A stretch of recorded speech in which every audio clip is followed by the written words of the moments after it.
네, 안녕하세요. 부업 투자자입니다. 네, 오늘은 네, 퇴근을 일찍 하여 네, 뭐 영상을 하나 제작하고자 합니다. 네, 이번 주제는 어, 여러 기관 투자자들이 있는데 그런 기관 투자자들과 외국인들의 어떠한 매매 성향에 대해서 알아보는 시간을 갖도록 하겠습니다. 네, 그래서 우선 기관 투자자는 크게 한 다섯 가지 부류로 나눌 수 있습니다. 이렇게 금융투자, 은행과 보험, 그리고 연기금, 그리고 투신. 얘네는 투자 신탁이라는 거고요. 이제 사모펀드. 이렇게 다섯 가지가 있습니다. 네, 이런 금융투자와 은행보험, 연기금, 투신, 사모펀드들은 각각의 매매 성향이 있습니다. 네, 그런 성향에 대해서 오늘은 말하고자 하는데요. 그 전에 우선 한 가지 질문이 생길 수 있죠. 기관 투자자들은 중요할까라는 궁금증이 생깁니다. 기관 투자자들은 중요할까요? 네, 정답은 중요하면서 안 중요하다입니다. 왜 그러냐? 그것은 바로 종목마다 다르기 때문입니다. 그래서 네, 크게 종목을 세 가지로 분류하자면 이렇게 우선 천억대 이하의 종목에서는 들어오면 좋고 안 들어와도 상관없습니다.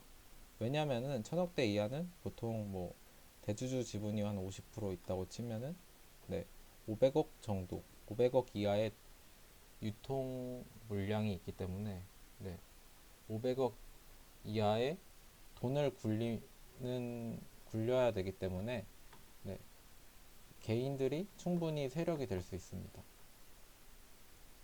예를 들어서 600억짜리 종목이 대주주가 50% 들고 있어서 300억이라면 이 정도라면 한 80억만 들고 있는 자산가들이 바닥에서부터 끌고 모아서 매수를 한다면 세력이 될 수 있기 때문에 기관을 이길 수 있기 때문에 들어오면 좋고 안 들어와도 상관없습니다.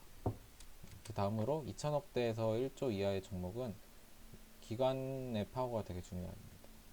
기관은 거의 외국인과 맞먹는 파워라고 해도 무방합니다. 왜냐하면 기관도 이제 돈이 많기 때문에 이 정도 시총 정도는 각 잡고 사게 된다면 기관이 외국인을 이길 수도 있고 외국인이 기관을 이길 수도 있습니다. 하지만 개인 세력의 같은 경우는 시총이 이제 뭐 몇천억대가 된다면 개인이 끌어올리기는 정말 어려운 상황이기 때문에 개인이 많이 산다는 것보다는 기관이나 외국인이 사는 것이 좀 더 안전하다. 약간 믿고 갈 수 있다라는 느낌입니다. 그 다음으로 시총 1조 이상의 대형주인데요. 그런 대형주는 외국인이 가장 파워가 셉니다. 기관은 기관도 중요하지만 외국인이 파워가 제일 셉니다. 극단적인 예를 하나 들자면 삼성전자죠. 삼성전자가 이제 50분할을 해서 지금 뭐 6만 원이 됐는데 처음에 분할하고 나서는 외국인이 냅다 팔아서 5만 6천 원짜리가 한 3만 8천 원까지 떨어졌죠. 그리고 2009년 1월에서 2월에 외국인이 미친 듯이 사서 이게 다시 5만 원대까지 가게 됩니다. 이렇게 우리나라에서 가장 큰 시가총액을 가진 삼성전자도 이렇게 외국인 수급 하나에 이렇게 주가가 변동이 있기 때문에 이런 것처럼 대형주에서는 외국인이 가장 중요합니다. 그래서 그 다음으로는 이제 기관 중에서도 여러 기관을 하나씩 살펴보겠습니다. 우선 금융투자입니다. 금융투자와 연기금은 공통점이 돈이 많다. 주식을 많이 하는 이런 두 투자자입니다. 그리고 금융투자는 싸면 사다. 싸면 삽니다. 이게 가장 중요합니다. 싸면 사다. 그리고 돈이 많기 때문에 운용자금이 크기 때문에 이제 대충 싸다고 생각하면 사는 느낌입니다. 싸다 싶으면 산다. 네. 그래서 이렇게 대충 싸다고 생각하면 사니까 지수 방어에 효과가 있습니다. 돈이 많은데 그냥 싸면 사니까 이제 급락장에서도 네, 지수가 막 뭐 2, 3% 빠졌는데도 금투는 싸다고 생각하면 사기 때문에 뭐 몇천억씩 사는 거죠. 몇천억씩 이렇게 금융투자가 사기 때문에 네, 지수 방어 효과가 있습니다. 네. 네, 단기 투자 성향은 단타에서 이제 장타까지 다양합니다. 왜냐면 단기적으로 싸다고 생각해서 샀는데 단기적으로 비싸다고 생각하면 그게 바로 단타 아닙니까? 네. 그리고 연기금은 네, 국민의 연금을 운영하는 주체로서 그 몇 가지 가이드라인이 있습니다.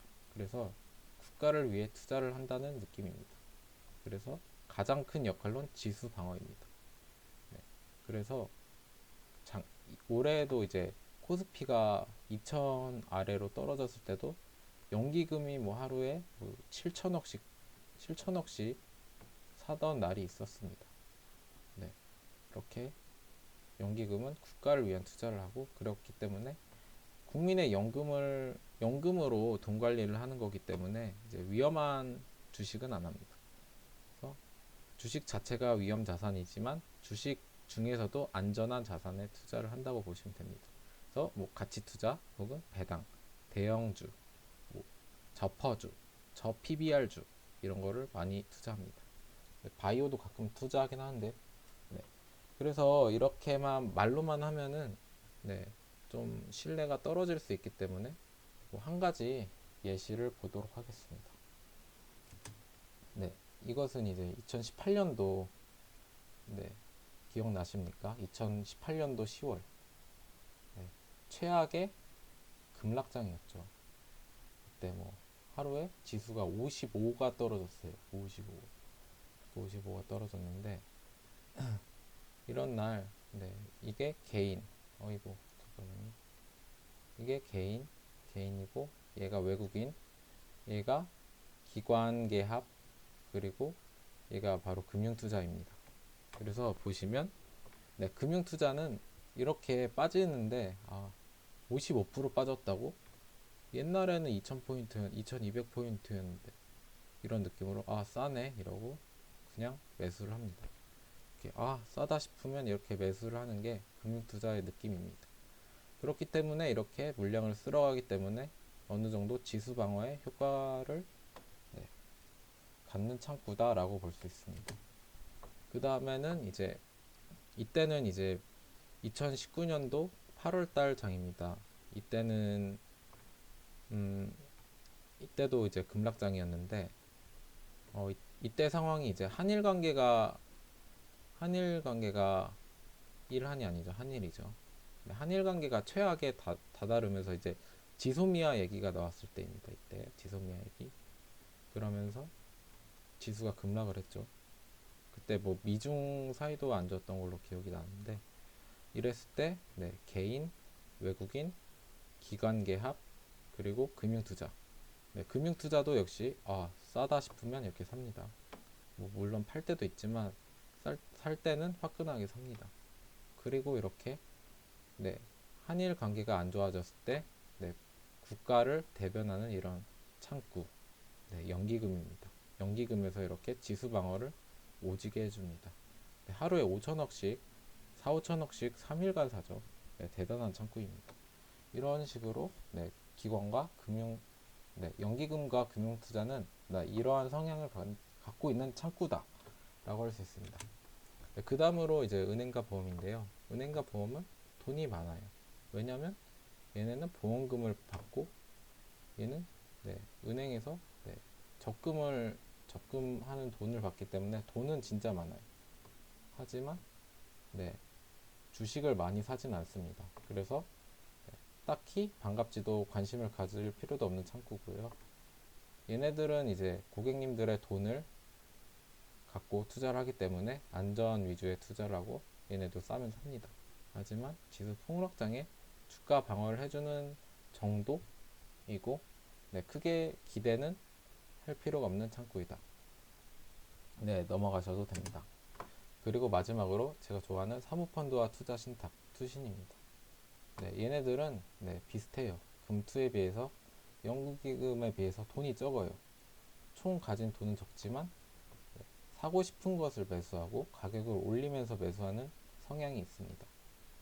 네, 그래서 네, 그래서 한 줄로 얘기하자면 네, 두 줄이네요. 네, 두 줄로 얘기하자면 지수 방어에는 약하지만 개별 종목을 끌어올리는데 특화된 기관이라고 설명할 수 있습니다.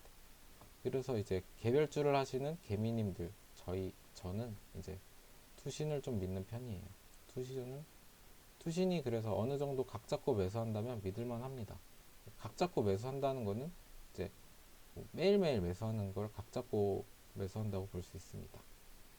네, 사모펀드는 투신이랑 성향은 비슷하지만 투신보다는 좀 약한 느낌이에요. 네, 그냥 비슷한 투신이랑 비슷하다고 보시면 되고요. 네, 그래서 뭐 한 가지 예시를 들자면 네, 제가 좋아하는 이건 큐브 엔터고요. 네, 이날 보이십니까? 이날? 네, 이날에 네, 큐브가 13% 올랐습니다. 이때가 한 4월 25일 정도였는데 네, 확인해 보시면 돼요. 2019년도. 네, 그래서 와 대박이다 했는데 나중에 알고 보니까 투신이 13만 주를 매수했어요. 네, 이런 느낌입니다. 이런 느낌. 무슨 느낌인지 아시겠죠? 투신은 사고 싶으면 이렇게 사는 느낌이에요. 네. 근데 그 다음날부터 투신이 쭉 팔았기 때문에 이런 느낌이 옵니다. 네, 이거는 투신이 각 잡고 매수하진 않았어요. 하루만 각을 잡았기 때문에 이런 결과가 나왔습니다. 네. 다음으로 외국인이 있는데요. 외국인은 세계 각지에 있는 외국계 창구들이나 기관들입니다. 그래서 네, 다양한 창구를 갖고 있고 그래서 분석하기가 어렵죠. 네, 뭐 CS증권, 도이치, 메릴린치, JP모건, 메르치, 아, 뭐 등등 너무 많아요. 뭐 무라타 이런 것도 있고. 네, 그래서 그리고 심지어 검은머리 외국인 이거는 이제 한국인이지만 네, 외국계 증권사를 통해서 매매를 하여 네, 외국인으로 찍히는 한국인을 말하는 겁니다. 한국인이에요. 그래서 올바른 정보를 파악하기는 어렵습니다. 하지만 이제 시총이 커질수록 이제 검은머리 외국인은 적어지고 결국에 외국인 창구 자체를 신뢰해도 된다고 생각을 합니다. 네, 이 말이 무슨 말인지 네, 한 가지 종목으로 네, 예시를 들어보자면 네, 네, 이거는 바로 삼성전기입니다. 삼성전기이고 네, 딱 이거 하나만 보시면 돼요. 이제 이 빨간색이 외국인 보유 수량이고 이거 주가죠. 네, 외국인이 이렇게 삽니다. 주가가 이렇게 올라요.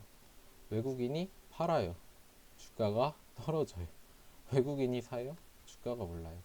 네, 이런 느낌으로 외국인이 사면 주가가 오르고 외국인이 팔면 주가가 이렇게 떨어집니다. 뭐 여기서는 뭐 공매도 있고 뭐 여러 가지 이유가 있었죠. 근데 이 공매 다 외국인이 치는 거죠. 그러니까 외국인이 그래서 앞서 말한 이런 느낌이에요. 이런 느낌. 네, 대형주에서는 대형주 이렇게 큰 종목에서는 외국인이 네, 믿을만 하다라는 느낌이죠. 그래서 네, 네, 시총이 커질수록 외국인 창구 자체를 신뢰해도 된다고 생각이 들었습니다. 네, 마지막으로 네, 좀 유명한 네, 두 외국인 창구에 대해서 설명을 하고 마치겠습니다. 네, JP모건은 네, 주가 방어를 좀 잘하는 창구라고 생각을 해요. JP모건은 예를 들어서 이 정도면 싸다 싶으면 주가가 이렇게 떨어지면 네, 여기서 계속 사주는 느낌으로 많이 합니다. 네, 100% 그런 건 아니지만 네, 일반적으로 이렇게 이런 가격대에 사주는 네, 경향성을 보이기 때문에 제가 이번에 큐브 엔터를 4,100원대 매수를 했던 이유도 그거와 일맥상통합니다. 네, 그래서 결국 큐브는 그 다음날에 이렇게 급등을 하긴 했는데요. 네, 이렇게 오르긴 했는데 다시 좀 빠졌습니다. 네, 아무튼 그래서 주가 방어를 좀 잘하는 느낌이고 그래서 특정 가격이 싸다고 생각하면 계속 사모읍니다.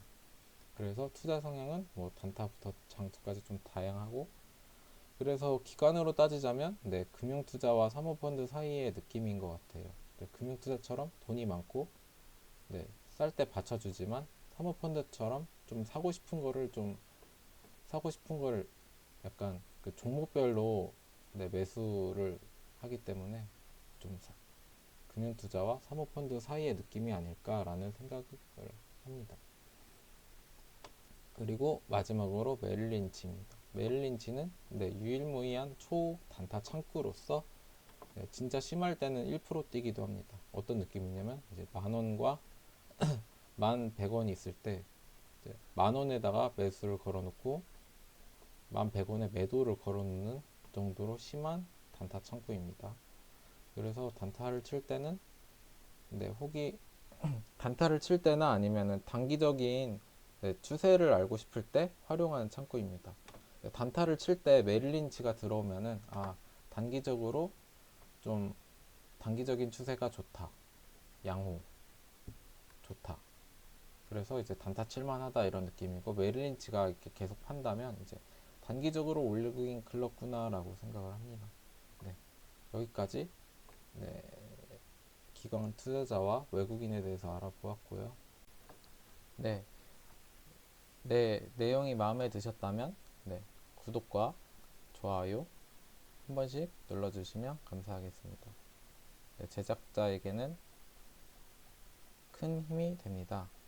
시청해주셔서 감사합니다.